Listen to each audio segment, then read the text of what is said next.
On a tous un pouvoir magique, et ce pouvoir magique, on l'utilise au quotidien sans même s'en rendre compte. Il peut changer ta vie, la vie de tes proches, pour le meilleur comme pour le pire. Et ce pouvoir magique dont je parle, c'est la parole. Les mots que tu utilises au quotidien ont un impact beaucoup plus important que tu l'imagines. Et même si parfois certaines phrases que tu prononces te semblent insignifiantes, elles peuvent marquer l'inconscient d'une personne et changer le cours de sa vie à jamais. Je te donne un exemple concret. Imagine une mère de famille, elle rentre du travail. Toute la journée, elle a été stressée par son patron, par ses collègues. Il y a des deadlines à respecter. Elle en peut plus, elle est hyper stressée. Sur le chemin du retour, elle a eu les embouteillages, le transport en commun, le stress, elle a mal à la tête, elle a une migraine, elle veut juste rentrer à la maison et se poser. Quand elle arrive chez elle à la maison, il y a sa fille qui est en train de chanter super fort, elle chante sa chanson préférée. La maman lui dit « S'il te plaît chérie, est-ce que tu peux arrêter de chanter, j'ai mal à la tête ?»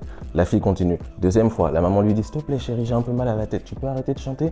La petite fille, elle continue. Troisième fois, la maman, elle pète un câble. Elle dit « Tu me casses les oreilles, je te dis d'arrêter de chanter, tu me casses les oreilles !» Erreur. La parole de la maman n'a pas été impeccable. Dans la tête de la petite fille, dans l'inconscient de la petite fille, elle va faire une association qui n'est pas celle que la mère voulait faire. La petite fille, elle peut se dire « Maman dit que je lui casse les oreilles quand je chante. Traduction, j'ai une vilaine voix. » Et tu vas voir que cette petite fille, en grandissant, elle va peut-être bégayer, elle va avoir peur de s'exprimer en public, elle aura peur d'exprimer ses émotions, ou simplement elle va parler tout doucement, elle va être hyper timide. Et ça, pourquoi? Simplement parce qu'un jour, la maman lui a dit cette phrase, ce qui a créé une croyance dans l'inconscient de cette petite fille et qui aura changé le cours de sa vie à jamais. Et on va pas se mentir, autour de nous, dans nos groupes d'amis, on a tous un pote qu'on aime bien vanner. Mais on dit que c'est rien, c'est pas grave, c'est juste de la vanne, c'est juste pour rigoler. Mais on n'a aucune idée des blocages qu'on est en train de créer dans l'inconscient de cette personne. Qu'est-ce que ça lui crée à l'intérieur de lui de toujours être celui qui se fait vanner par ses potes? Et à force de se faire vanner à répétition par ses amis, ça peut créer en lui des croyances limitantes, une baisse de confiance en lui qui vont lui freiner dans la vie. Et tout ça sur le plan inconscient, sans même qu'il s'en rende compte, sans même que nous on se rende compte qu'on est en train de lui faire du mal. Et cette magie, elle s'applique aussi envers toi-même. Chaque fois que tu parles de toi de manière négative, même si c'est des petites phrases bêtes en mode « Ah putain, je suis bête. Ah putain, je suis trop con, j'ai oublié de faire ci. » Non,